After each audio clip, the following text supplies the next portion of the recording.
শুরু করিতেছি মহান আল্লাহর নামে, যিনি পরম করুণাময় এবং অত্যন্ত দয়ালু। তিনেরেতে ধানমন্ডি তিনেরেতে আমাদের যিনি জননেত্রী শেখ হাসিনা, ওনার ব্যক্তিগত অফিসে আমরা আসছি। এখানে হচ্ছে গিয়ে যে কারণে আসছি, একটা ফর্ম কিনে গেলাম। ফর্মটা আমার জন্য না, এটা হচ্ছে গিয়ে আমার কলিগ, যিনি প্রায় 15 বছর ধরে আমরা একসাথে সুপ্রিম কোর্টে কাজ করতেছি। উনি হচ্ছেন গিয়ে ঝিনাইদহে শৈলকুপা, উনার শৈলকুপার সন্তান। উনি জীবনের বিভিন্ন সময় ছাত্রলীগ করে আপনার বন ও পরিবেশ উপকমিটিতে ছিলেন, বিভিন্ন রাজনৈতিক পদবি উনার আছে। উনি যেহেতু আপনারা জানেন যে এই শৈলকুপা থেকে যিনি নির্বাচিত হয়েছিলেন আব্দুল্লাহ সাহেব, উনি ওনার মৃত্যুর জনিত কারণে এই আসনটি খালি ঘোষণা করা হয়। কারণ আবার নতুন নির্বাচন, আপনারা জানেন নির্বাচন হবে। এই জন্য আওয়ামী লীগের একজন প্রার্থী হওয়ার জন্য অ্যাডভোকেট লিটন আহমেদ, যিনি অলরেডি বারেট ল শেষ করে আসছেন, আর হয়তো 15-20 দিনের ভিতর ওনার একটা অনুষ্ঠান হয়ে গেলে উনি ব্যারিস্টার নাম লিখতে পারবেন। তো উনি এখানে প্রার্থী হিসাবে আসছেন। আমি ওনার কলিগ হিসাবে যেহেতু এত বছর ছিলাম একসাথে, ওনারা আমি একেবারে নিজ থেকে চিনি। সৎ মানুষ বলতে যা বোঝায়। তো আমার কাছে মনে হয়েছে যে ঝিনাইদহের নির্বাচনে আমি কেন এই ভিডিওটা করতেছি বা আমি কেন ওনারে পরিচয় করাই দিচ্ছি। উনি তো আমার এলাকার না। আমার প্রশ্ন হচ্ছে গিয়ে যে বঙ্গবন্ধুর সোনার বাংলা বানাইতে গেলে শুধু আমার হবিগঞ্জের একজন এমপি আমাকে দিয়ে হবে না। বিভিন্ন জায়গায় যারা সৎ লোক আছে তাদের নাম বলে দিতে হবে। ওই এলাকার মানুষ তাকে নির্বাচিত করবে কিনা এটা এলাকার মানুষের দায়িত্ব। কিন্তু আমার কথা হচ্ছে যে এই লিটন আহমেদ যদি কারো টাকা মাইরা থাকে, সে যদি কোনো বালুর ব্যবসা, মাটির ব্যবসা, এইসব ব্যবসা করে থাকে, তাহলে তার এলাকার মানুষ এখন আমার ভিডিওতে লেখো যে এই লোক এই ঝিনাইদহের শৈলকুপাতে বহু মানুষের টাকা মাইরা দিচ্ছে, দলের নাম করে ভাঙ্গায় খাইছে। এরকম যদি হয় তাহলে আমরা রিটার্ন করব। কিন্তু যদি না হয়, সে যদি বঙ্গবন্ধুর আদর্শকে ধারণ করে বহুদিন, সে যদি নির্যাতিত নিপীড়িত যা হওয়ার পরে সে যদি কোনো দুর্নীতি না করে, সে যদি মনে করেন ওই এলাকার নেতা হইতে চায়, আমি মনে করি অন্য এলাকার লোকেরও তার ব্যাপারে একটা প্রশংসা করা উচিত। আমি যেভাবে অন্য দুর্নীতিবাজ আমার এলাকার না হইলে আমি যেভাবে বলি, আমার মনে করি যে যারা সৎ লোক তাদের ব্যাপারেও কথা বলা আমার দায়িত্বের মধ্যে পড়ে। এই জন্য আমি ঝিনাইদহের শৈলকুপা যারা আছেন, যারা অন্যান্য যারা ক্যান্ডিডেট আছেন নির্বাচন করবেন, তারাও ভালো লোক। আমি মনে করি তাদের জন্য আমি দোয়া করে দিচ্ছি। নিশ্চয়ই তারা এলাকায় করছেন বলেই তারা নির্বাচন করবেন। তারপর আমি তাকে ব্যক্তিগতভাবে চিনি।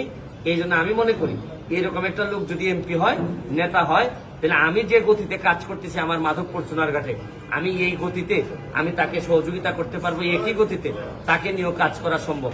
এই পর্যায়ে আমি লিটন আহমেদকে শুধু আপনাকে জিজ্ঞেস করবো যে আপনি যদি এমপি হইতে পারেন বা কি কারণে এমপি হইতে চান, আর এমপি হইলে কি করবেন, এই দুইটুকু একটু সংক্ষেপে বলে দিবেন। আমি শুধু একটি কথাই বলবো যে জাতির পিতা বঙ্গবন্ধু শেখ মুজিবুর রহমানের কন্যা জননেত্রী শেখ হাসিনা যে ডিজিটাল বাংলাদেশ থেকে স্মার্ট বাংলাদেশ গড়ার প্রত্যয় নিয়ে কাজ করে যাচ্ছেন, সেই কাজ করার সারা বাংলাদেশের তরুণ সমাজকে যে জাগ্রত করার ক্ষেত্রে ব্যারিস্টার সৈয়দ সাইদুল হক সুমন যেভাবে তরুণ সমাজকে জাগ্রত করছে, সেই জাগ্রতকে বাস্তবে রূপদান করতে আমার এলাকার সাধারণ মানুষের সাথে থেকে আমি তাদেরকে সাথে নিয়ে সেই সমস্ত নেতাকর্মীরা যারা আওয়ামী লীগের সুদিনে নয়, আওয়ামী লীগের দুদিনে 23 বঙ্গবন্ধু এভিনিউর কোনায় বসে চোখের পানি ফেলে সেই সমস্ত সাধারণ নেতাকর্মীদেরকে নিয়ে আমি আমার এলাকায় কাজ করতে চাই।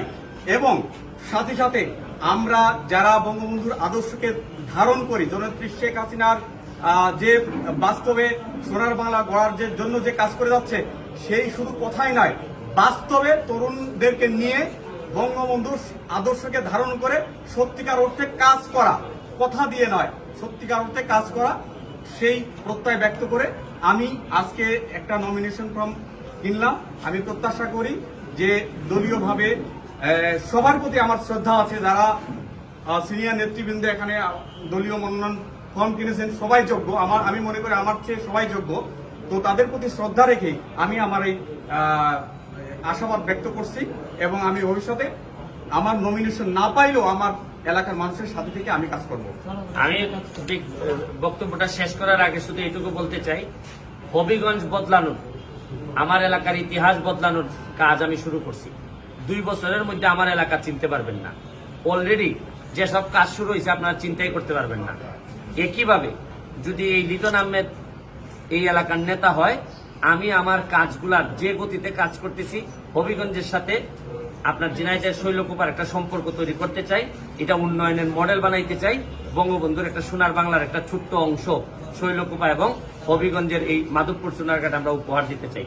আমাদের সবার জন্য দোয়া করবেন, ওনার জন্য দোয়া চেয়ে নিচ্ছি। যেহেতু সৎ মানুষ, তার জন্য যতটুকু জায়গায় চাইতে হয় আমি চেষ্টা করব। তারপরও তার যে ওয়াদা, এই ওয়াদা ভাঙতে দিব না। ভালো থাকবেন, সুস্থ থাকবেন। জয় বাংলা।